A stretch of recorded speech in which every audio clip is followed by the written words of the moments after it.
Bom dia a todos. Bom dia aos nossos irmãos que não são visíveis aos olhos da matéria e estão aqui conosco nesta casa de oração, nessa casa de vivência do Evangelho, e os nossos irmãos, já sem o corpo material, buscam o mesmo objetivo que nós: seguir ao nosso único Senhor e Mestre, que é Jesus Cristo. Que Jesus nos envolva na sua paz, no seu amor, trazendo para nós, nesse tempo em que estaremos juntos, sempre o discernimento para as suas lições. Agradeço, no nome da Gleides, a oportunidade de retornar, rever amigos, porque é tão bom quando a gente vai chegando num local e já conhece algumas pessoas, conhece alguns rostos, porque isso é crescendo a nossa família espiritual. Então, que estejamos juntos nesse momento de reflexão e de aprendizado. Enviei para a Gleides alguns temas para ela escolher, não disse nada, e quando ela me deu o retorno, eu não posso dizer a vocês que não fiquei feliz, embora eu não tenha, assim, influenciado diretamente. Porque este ano, em abril, o Evangelho segundo o Espiritismo completou 160 anos. E fui convidada para falar desse assunto em um evento.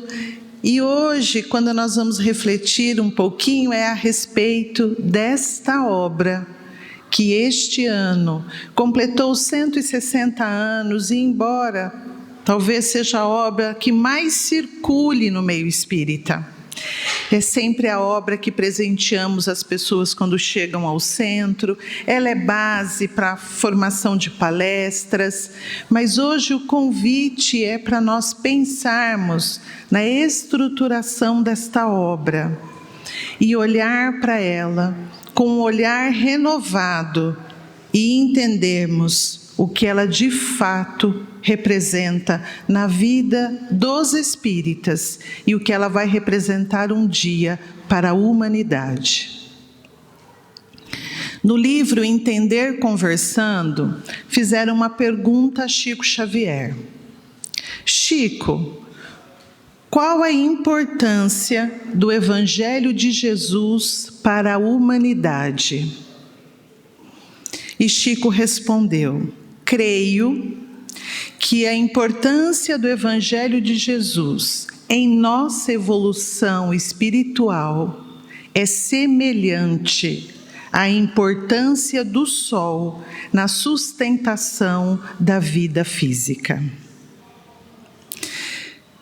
Ultimamente eu tenho refletido muito a respeito daquilo que é óbvio.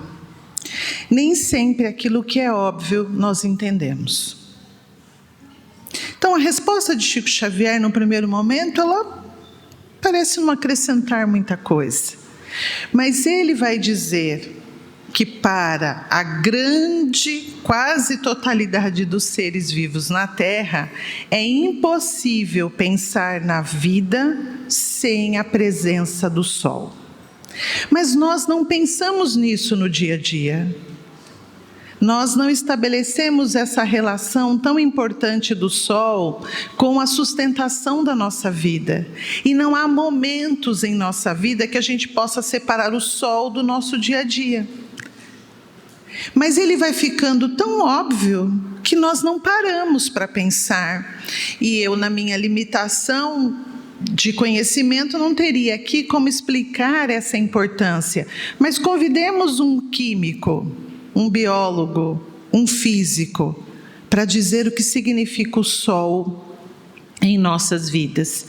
E sabe o que nós vamos dizer? Nossa, nunca imaginei que o sol fosse tudo isso na sustentação da nossa vida física. E Chico Xavier teve o cuidado de estabelecer uma comparação dizendo: para nós espíritos, é impossível pensar na nossa evolução espiritual, os espíritos confiados a Jesus, sem o Cristo. Sem Jesus, não há caminhada evolutiva em que nós possamos dizer: eu estou caminhando com segurança. E o que Chico Xavier disse está registrado no Evangelho de João, capítulo 14, versículo 6, dito pelo próprio Cristo. Porque Tomé vai perguntar para ele: como é que eu faço para seguir esse caminho do reino de Deus? Porque Jesus, João vai registrar nesse capítulo, ele está anunciando que ele vai embora, mas que ele não vai deixar ninguém órfão, e que ele vai preparar o caminho. E Tomé se desespera, está lá registrado, ele fica confuso e diz: mas então, Senhor, como é que nós vamos saber que caminho é esse, se nós não conhecemos? É quando Jesus diz: eu sou o caminho, a verdade e a vida, e ninguém vem ao Pai senão por mim. Na sustentação da vida física é o sol dizendo: sem mim não há vida física. Na nossa caminhada espiritual é o Cristo dizendo: sem mim não há condição para os espíritos que Deus me confiou entenderem o caminho sozinhos. Mas o que isso tem a ver com o Evangelho segundo o Espiritismo? Vamos entender se essa resposta de Chico Xavier faz sentido realmente. O Evangelho vai ser publicado em abril de 1864. Esta é uma obra que Kardec vai trabalhando sozinho e vai trabalhando de uma maneira que hoje, quanto mais a gente estuda, mais tenta entender quais emoções foram envolvendo este homem diante de uma obra que ele foi entendendo a dimensão que ela tinha. E sou eu arriscando, gente. Quantas vezes ele deve ter mão trêmula diante desse material? Porque em agosto de 1863, 8 meses antes da publicação desta obra, ele vai questionar um espírito a respeito da obra, e isso está no livro Obras Póstumas, na parte da imitação do Evangelho. Talvez ali a maioria dos rascunhos de Kardec nunca viriam a lume, nós não saberíamos, porque ali são materiais em que ele está debruçado, trabalhando. Ali tem muita orientação para Allan Kardec prosseguir firme na tarefa. Mas que bom que um dia todos esses manuscritos chegaram, ou os que foram possíveis, porque principalmente quando fala da missão de Kardec e quando fala da obra O Evangelho segundo o Espiritismo, nós precisamos estar atentos ao que está registrado ali. O livro, num primeiro momento, não teria esse nome, seria Imitação do Evangelho. Situação secundária, gente, ele estava ali buscando um nome para a obra. Mas nessa comunicação que ele vai receber, e hoje eu espero que não fique cansativo para vocês, mas que a gente tente entender um pouco como foi para Allan Kardec produzir esta obra. Porque ele vai, em agosto de 1863, perguntar a um espírito seguro o que ele achava, como ele avaliava essa nova obra que Allan Kardec estava trabalhando. Então ele diz: o que você fala, o que você pensa a respeito dessa nova obra que estou trabalhando no momento? E o Espírito vai dizer para ele: este novo livro de doutrina terá uma influência considerável, porque ele não atenderá somente aos aspectos religiosos, sendo que nele as religiões encontrarão as máximas que lhes são necessárias, mas ele também atingirá as relações da vida social prática. E guardemos essa palavra prática para ver quantas vezes ela vai aparecer. E ele continua dizendo para Kardec: fizeste bem em atacar, em envolver as questões da alta moral prática, que atende aos interesses gerais. E ele reforça de novo para Kardec: não só os interesses religiosos, mas também os interesses sociais. E ele continua colocando para Kardec, né? Chegou a hora em que a dúvida deve ser destruída, porque as populações civilizadas da Terra já se encontram prontas. E aí tomemos um cuidado, porque quando Kardec usava o termo civilizado, ele não estava ali separando, e infelizmente parte dos próprios espíritas, que ele estava sendo preconceituoso. Ele estava dizendo, e isso vai acontecer em vários mundos, até nos mundos felizes, espíritos em condições diferentes. Então ele vai dizer: esta obra, ela já está para aqueles que se encontram mais informados e mais com uma caminhada à frente, seja no aspecto cognitivo, seja no aspecto moral. Nós vamos sempre ter aqueles espíritos que estão caminhando um pouquinho mais atrás, os que estão mais adiantados, e quando ele fala de civilizados, também é lembrando aqueles que, chegando a pouco do mundo primitivo, ainda tem muito que caminhar. Então ele está dizendo, o Espírito para Kardec, que estes que já têm condições, o que ele vai chamar de as populações civilizadas, já estão prontas para receber esta obra. E é lindo o que ele vai dizer depois para Kardec, porque ele vai dizer assim: Kardec, há muito os teus amigos. Estão dizendo, você está nesse trabalho, ó. Há muitos teus amigos prepararam o terreno. Porque para chegar à doutrina espírita era preciso que a ciência avançasse, era preciso romper um domínio e aqui nada com nenhuma igreja, religião, nada, mas o domínio que durante séculos a igreja teve, e foi preciso que a ciência, de maneira drástica, rompesse com a igreja, para que a ciência avançasse. Foi preciso oferecer o evangelho para as pessoas, porque as pessoas não tinham acesso à Bíblia, elas não tinham acesso, acreditavam no que ouviam. Então tudo isso foi um trabalho árduo, preparando o terreno. E aí o Espírito diz para Kardec assim, que eles prepararam um terreno, e diz assim para ele: agora espalhe as sementes que depositamos em tuas mãos, porque é chegada a hora em que a terra gravite para esferas mais altas, abandonando as trevas da ignorância. A gente consegue imaginar o que Kardec sentiu? Kardec, na sua mão agora está sendo depositadas sementes que farão com que a Terra comece a orbitar em outras esferas. Você está junto com espíritos que trabalham há séculos por isso.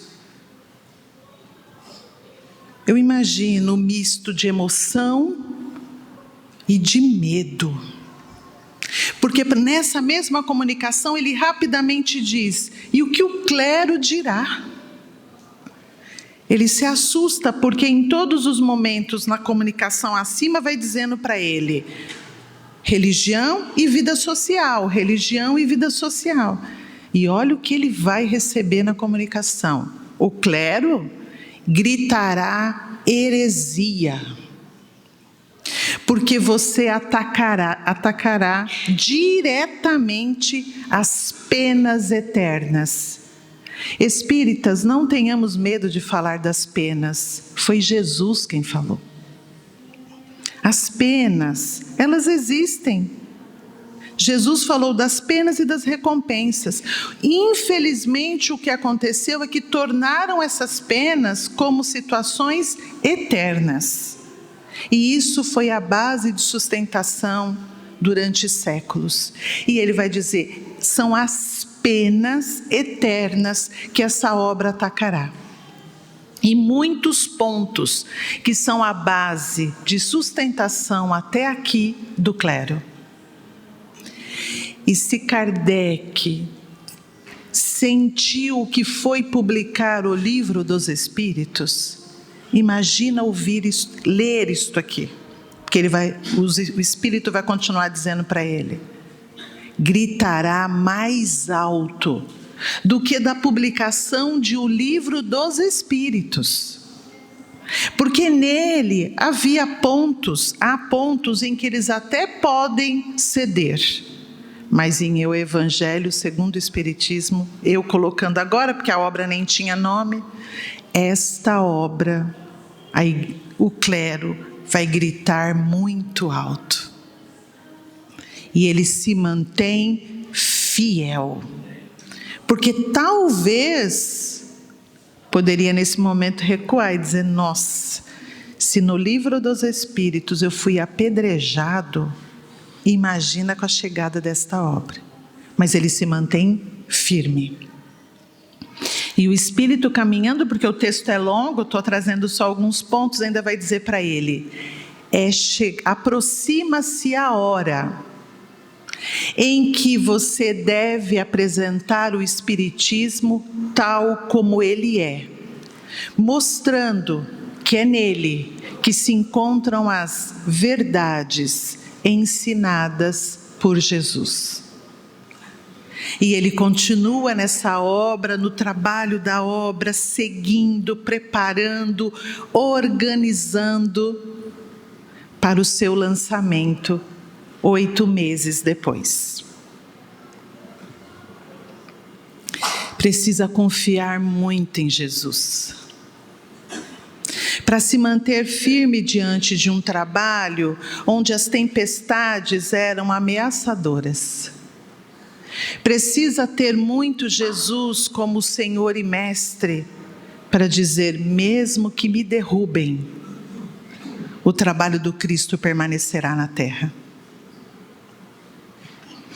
Mas quando a obra chega para ser publicada, nós temos o prefácio. E, normalmente, o prefácio é uma abertura da obra que alguém escreve recomendando a obra. O prefácio não é escrito pelo autor da obra. Então, a Gleides está escrevendo um livro, ela me traz antes dele ser publicado, para que eu faça uma leitura da obra. Ela me considera em condições de poder colaborar e eu, depois da leitura, recomendo a obra.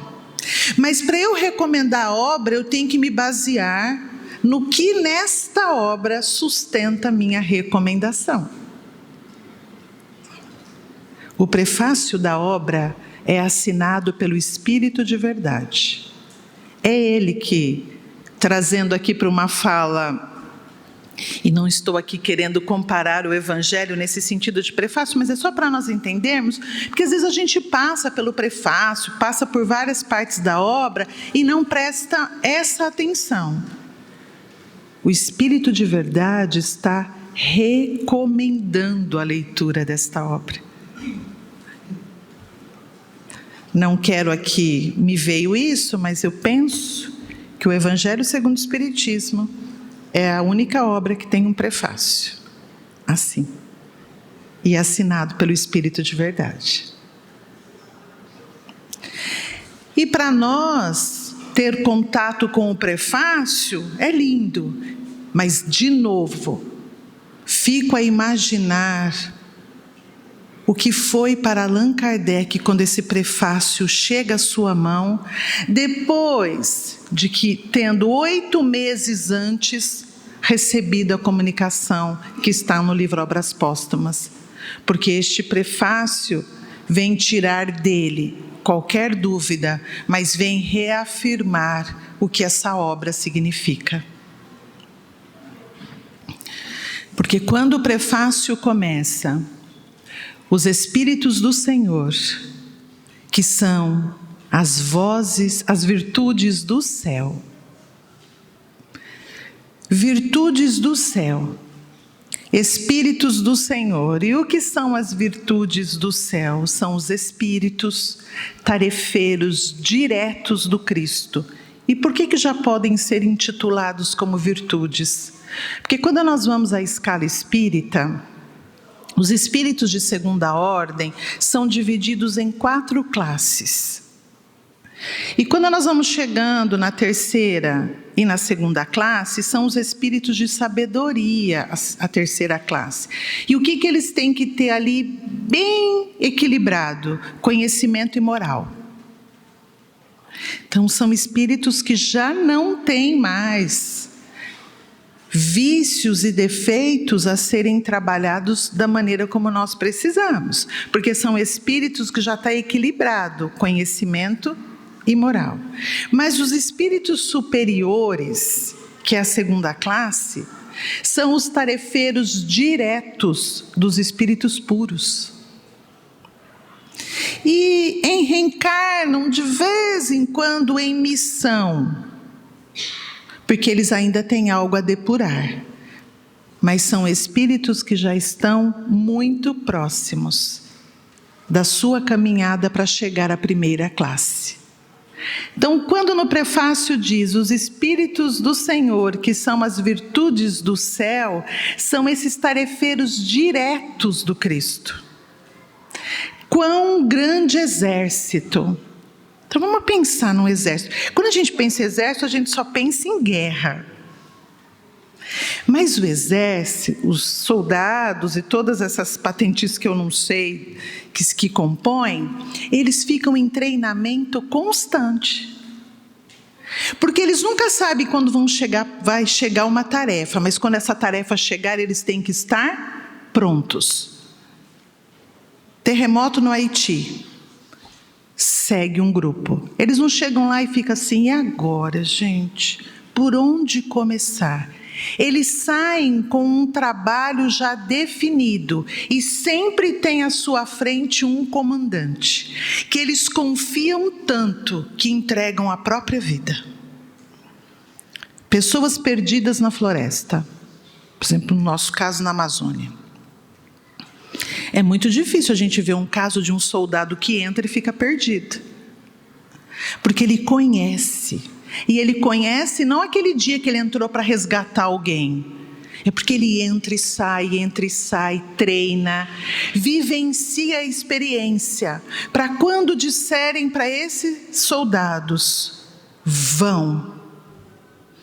Eles não param para pensar, e agora? Aquele grupo treinado para aquela missão, ele simplesmente vai, porque foi treinado antes. Então pensemos nesse passo, quando diz que os Espíritos do Senhor ouviram de Jesus, vão. E eles seguiram sabendo exatamente o que tinha que ser feito. E continua dizendo que eles se espalharam por toda a superfície da terra. E como estrelas cadentes, vieram iluminar os caminhos e abrir os olhos aos cegos. Então, é uma tarefa conjunta de espíritos se espalhando por todo o nosso planeta, ao comando de um Senhor. É Jesus dizendo, vão para a tarefa, porque chegou a hora. E na comunicação que Allan Kardec vai receber, está lá. É chegada a hora, aproxima-se Kardec essa hora. Então, quando o Senhor determina, a hora é chegada. E eles se espalham. Mas Quem assina o prefácio quer que a gente identifique quem ele é? Ele dá uma dica, porque ele vai dizer assim: eu vos digo em verdade. E sempre que nós ouvimos ou lemos isso, quem nos vem à mente? Marca registrada. Então ele diz: eu vos digo em verdade, que são chegados os tempos em que todas as coisas devem ser restabelecidas. Olha, o encontro com a comunicação que Kardec recebeu 8 meses antes. Kardec chegou a hora. O trabalho vem sendo feito, chegou a hora. Espalhe as sementes. E o Espírito de verdade vai dizer: chegou a hora, são chegados os tempos. E ele vai colocar 3 pontos importantes.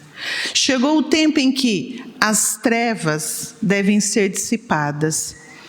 Kardec recebeu a comunicação de que as populações civilizadas da Terra já estavam prontas para receber. Então chega a hora de parar de andar desencontrado, porque já temos condições do entendimento. Mas ele também coloca um ponto importante, mas que também vai confundir os orgulhosos.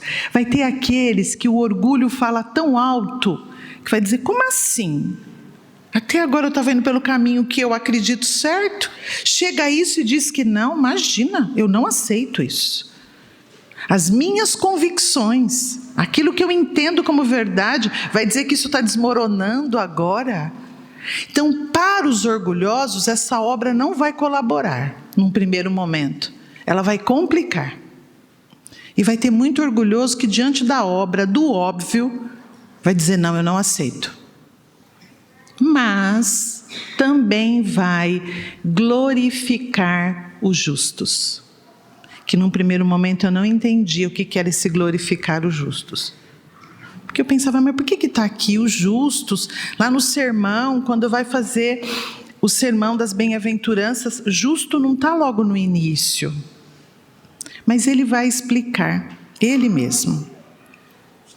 E ele continua dizendo que as grandes vozes do céu ressoam como trombetas, é chamando mesmo, unindo-se ao cântico dos anjos. Não foi o grande exército que saiu? E nesse trabalho eles estão convidando, cantando, louvando. E ele continua dizendo que nos convidando a todos. Parou essa divisão de que eu sou de A, de B, de C. Convidando a todos para o grande concerto. Mas esse concerto é um concerto divino. Convida a todos. E aí ele diz para nós: tomai a vossa lira. Não tem diferença, gente. Não tem título, não tem nome, não tem eu aqui, vocês aí, não tem nada disso. É tomai a vossa lira. Tem lira para todo mundo. Mas só que tem um detalhe. Como é um concerto divino, nesse concerto nós temos que tocar em uníssono. Eu entendo quase nada de música. Mas, se nós estivermos ouvindo uma orquestra tocando e um desafinar, a gente posso nem saber qual foi o instrumento, mas sabe aquilo que a gente faz? Porque saiu da harmonia. Então, tem um senão. Pega seu instrumento, vem tocar, mas dessa vez tem que ser como eu estou regendo, o grande maestro, que é Jesus. Porque se começar de novo a tocar cada um do seu jeito, vai ser que nem o meu filho diz: vai dar ruim. Por quê? Porque agora é um concerto divino para seguirmos um caminho. Então, é para pegarmos.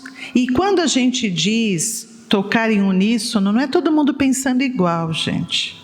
É todo mundo tendo um objetivo, que é viver os ensinos do Cristo. Se eu me sinto bem vivendo os ensinos do Cristo na religião A, eu continue. Mas é Jesus. Se eu me sinto bem vivendo na religião C, que eu continue. Mas o que eu não posso é transformar pessoas em autoridades, porque autoridade só temos uma, que é o Cristo. E na doutrina espírita, então, isso é indiscutível. Na doutrina espírita, nós não somos seguidores de A, B ou C.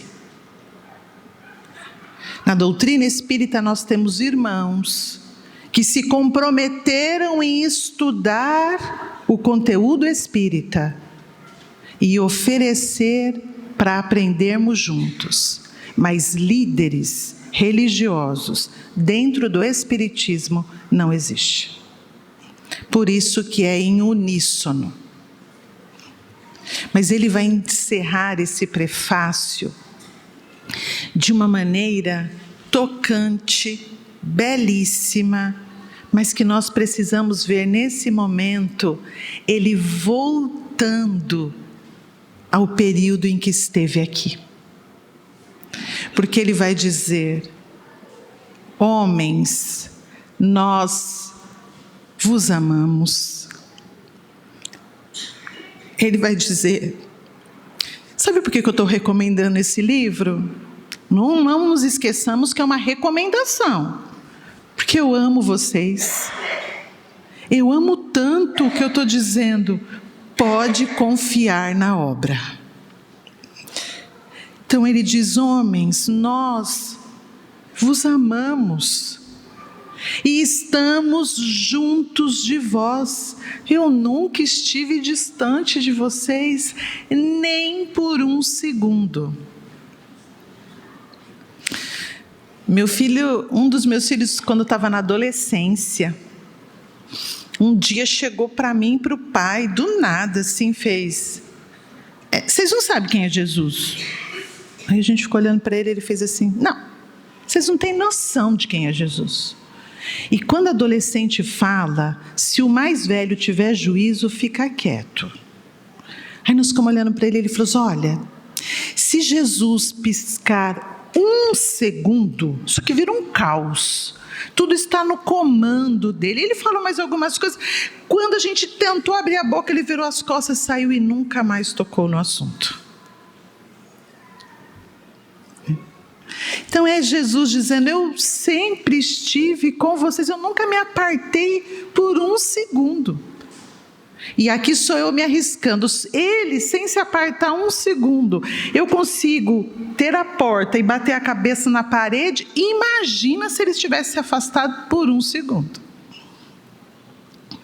E ele continua dizendo que nós estamos juntos de vós, e aí ele faz um pedido: amai-vos uns aos outros também. O também é importantíssimo. Ele não fez uma recomendação de algo que ele não faz. Ele inicia dizendo, eu vos amo. Depois ele diz, eu estou pedindo que vocês se amem também. E dizei do fundo dos vossos corações. Então agora ele está dizendo, eu estou falando para o coração de vocês. E façam a vontade de meu Pai, a vontade do nosso Pai. Aí ele diz, fala do fundo do seu coração, Senhor, Senhor, e então entrareis no reino de Deus. Espera aí.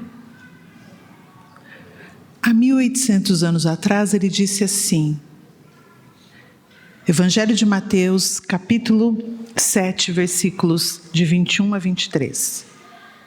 Nem todos aqueles que me dizem, Senhor, Senhor, entrarão no reino dos céus, mas somente aquele que faz a vontade de meu Pai que está nos céus.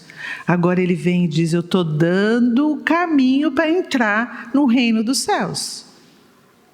Por isso que é glorificar os justos. Amai-vos uns aos outros, vivam as leis de Deus, e aí depois disso podem dizer, Senhor, Senhor, e assim entrarão no reino dos céus. É assim que termina assinando o Espírito de verdade. Para nós hoje, buscando os estudos, mas quando Kardec se depara com um prefácio desse, é muita emoção envolvendo esse espírito, diante de um trabalho que ele realizou com uma saúde muito debilitada à época. Só que a introdução, aí sim é feita pelo autor, e no caso dele, o organizador da obra, mas em O Evangelho segundo o Espiritismo, tem muitos textos redigidos por Allan Kardec. Ele vai pegando os seus estudos e vai construindo textos. Tem aqueles assinados pelos espíritos, mas tem muito trabalho dele, sob a supervisão dos espíritos superiores. A introdução é ele que prepara. Espero não estar sendo cansativo para vocês, gente. A introdução é ele que prepara e ela... Nós vamos pegar só um pedacinho da introdução, mas ele é tão Allan Kardec que ele vai ter o cuidado de logo no início da introdução dizer para a gente para que a obra veio. Às vezes tem obra que a gente vai lendo e ela vai ali, vai na introdução, para só no final a gente entender mais ou menos por que a obra foi construída. Nessa introdução, não. Lembrando, gente, que a introdução ela é preparada depois que a obra está pronta. A obra pronta, agora eu vou te dizer o que a obra tem a te oferecer. E ele vai dizer logo no início que os evangelhos podem ser divididos em 5 partes.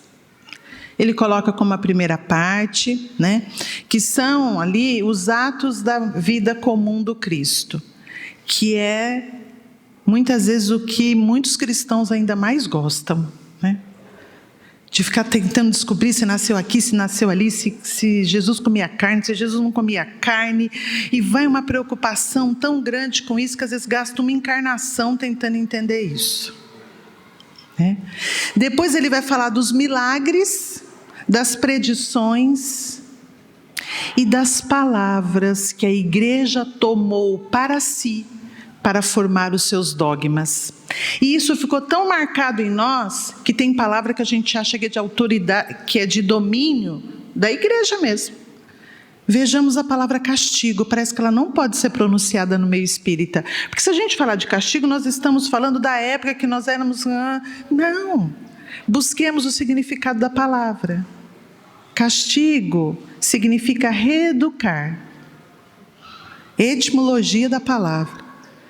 Eu preciso castigar alguém que já recebeu uma orientação e não a fez corretamente. Isso está dentro da nossa casa. Ninguém coloca o filho no cantinho para pensar a primeira vez. E mãe é mestre em usar uma frase. Eu acho que essa frase já vem dentro das mães. Então a gente já sabe, é conhecimento inato. Porque a mãe diz assim, olha, estou te pondo no cantinho para pensar, mas quantas vezes eu te falei isso? Você não me ouviu? Então, quando é preciso passar por essa lição, é porque já conhece. E ali, em algum momento, não aplicou ou não entendeu corretamente. Então, tem palavras que a igreja tomou para si e que nós não utilizamos, e que estão nas obras espíritas. Castigo, punição, perdoar, está tudo nas obras espíritas. Os espíritos se enganaram e usaram essas palavras? Não. Busquemos a etimologia para entender. Mas aí ele vai colocar a 5ª parte. O ensino moral. E ele vai falar, o objetivo desta obra é o ensino moral do Cristo. Esse código divino. E ele vai apontar 4 pontos principais que essa obra vai estar envolvida nesse código divino. Porque ele vai dizer que é o código do bom proceder. Então, Então, se eu quero saber como me comportar aqui, em casa, numa festa, numa viagem, aqui está o código do bom proceder. Porque já Kardec vai receber as orientações que não é só para a vida religiosa, é para a vida prática também.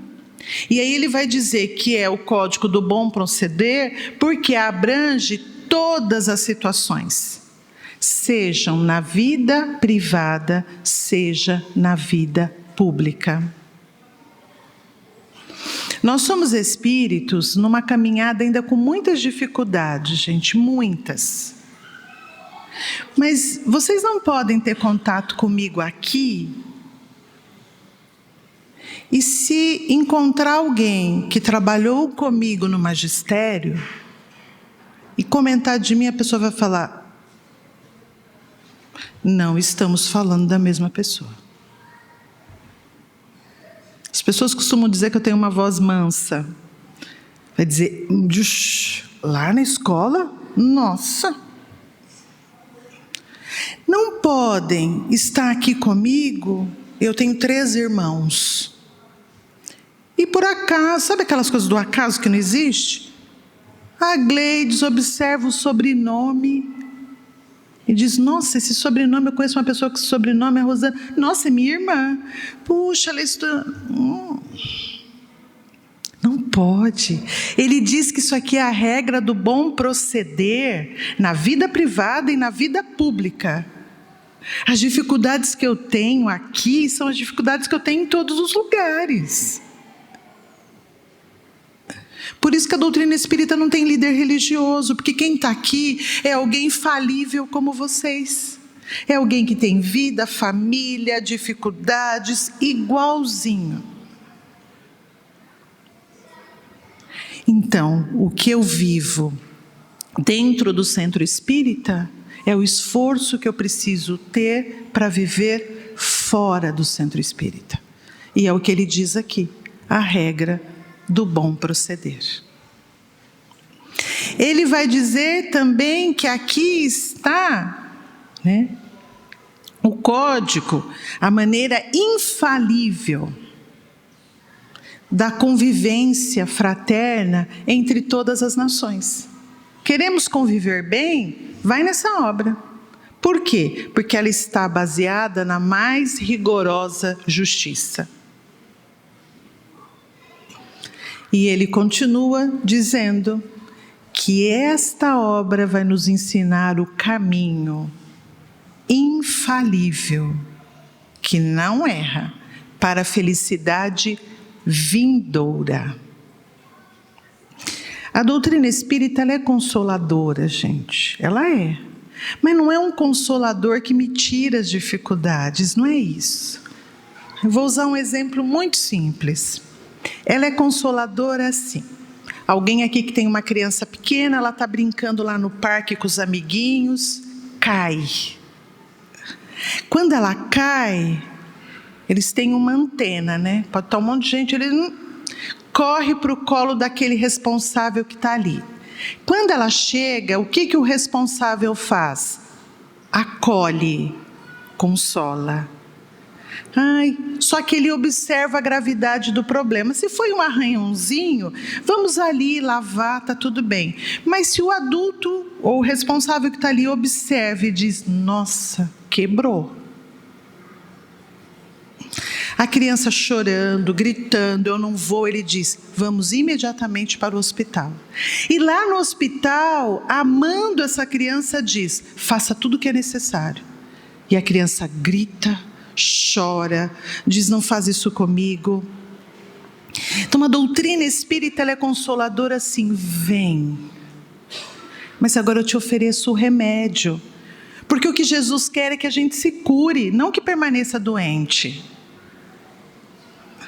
Então é que ele coloca que ela oferece para a gente o caminho infalível da felicidade vindoura. Por favor, espíritas, não acreditemos em receitas que vêm sendo vendidas de uma felicidade muito fácil, ela não existe ainda na Terra.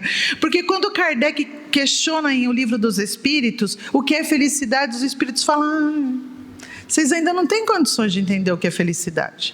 Felicidade para a gente é não ter problema em casa, né? Para a maioria das mulheres é ter um cartão de crédito sem limites. Imagina a gente poder comprar tudo que a gente vê, né? Para os homens, eu vou dizer, do caso particular em casa, é poder trocar de carro. É filho que não dá trabalho. Isso é felicidade próxima para nós. Mas isso não é felicidade, é bem-estar material, porque ela está muito ligada às coisas da terra. Então ele diz: olha, o que é felicidade? Vocês nem imaginam. Sabe qual é a felicidade de Jesus agora? É trabalhar sem parar nos pontos mais críticos da terra.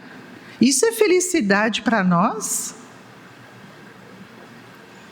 Então ele vai dizer, ela vai preparando, nos ensinando o caminho dessa felicidade. E encerra nesses 4 pontos dizendo: é o levantamento do véu, é só uma pontinha do véu, que oculta a vida futura. Então a doutrina espírita vem nos dizer para onde iremos com a desencarnação. Mas ela também diz de onde nós viemos antes de reencarnar. Então vai levantando o véu e nos trazendo o conhecimento possível, dentro dos nossos entendimentos, do que estamos fazendo aqui. Se tem uma coisa que espírita não pode dizer que não sabe, é porque reencarna. Porque as lições são assim, imensas. Eu não estou dizendo que está fácil a reencarnação. Mas que a gente não está aqui dizendo assim: nossa, até agora eu não entendi muito bem o que eu estou fazendo aqui. Isso não.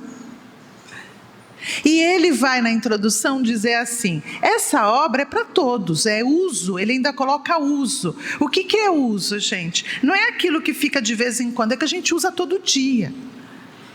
Eu até usei esse exemplo há uns dias atrás. Tudo bem que hoje não usa mais caderno de receitas, mas faz de conta que usa, tá bom? Uma boleira, caderno de receitas para ela é de uso. Não é aquele caderno que ela tem bonito. Pereira vai encomendar um bolo, ela diz: bolo do quê?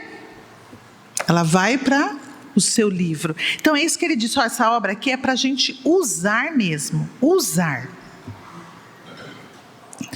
Mas, porque nela nós vamos encontrar todas as lições que nos levam aos ensinos de Jesus.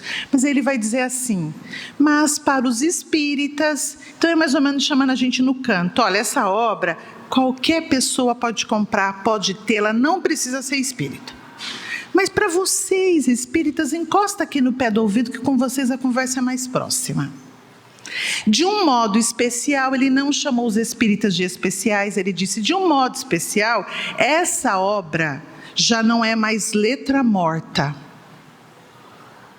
Não é aquela lição sem sentido, que deve odiar pai e mãe, quem não odiar pai e mãe, que ficou meio sem sentido. Não, vai lá no capítulo 23, moral estranha, que nós vamos entender. Nossa, mas meu pai e minha mãe me dão tanto trabalho, é tão difícil lidar com eles. Tá, não é mais letra morta honrar pai e mãe. Vai no capítulo 14 que nós vamos entender. Ele diz: esta obra é para a compreensão de todos, porque é a voz dos espíritos falando diretamente conosco. E para a gente ir caminhando para o final, no capítulo 6, e esse do Evangelho segundo o Espiritismo, é um capítulo que nós precisamos ter um aconchego especial com ele. Todas as instruções são assinadas pelo Espírito de verdade. Lembra lá do prefácio? Agora no capítulo 6, ele surge de novo, assina todos. E tem alguns momentos nesse capítulo que ele diz assim: todos os sofrimentos da terra encontram consolação na fé e na esperança, na fé e no entendimento das vontades de Deus. Todos. E ainda vai numerar: misérias, doenças, decepções, perda de entes queridos, nós vamos encontrar respostas. E nem sempre a resposta é agradável.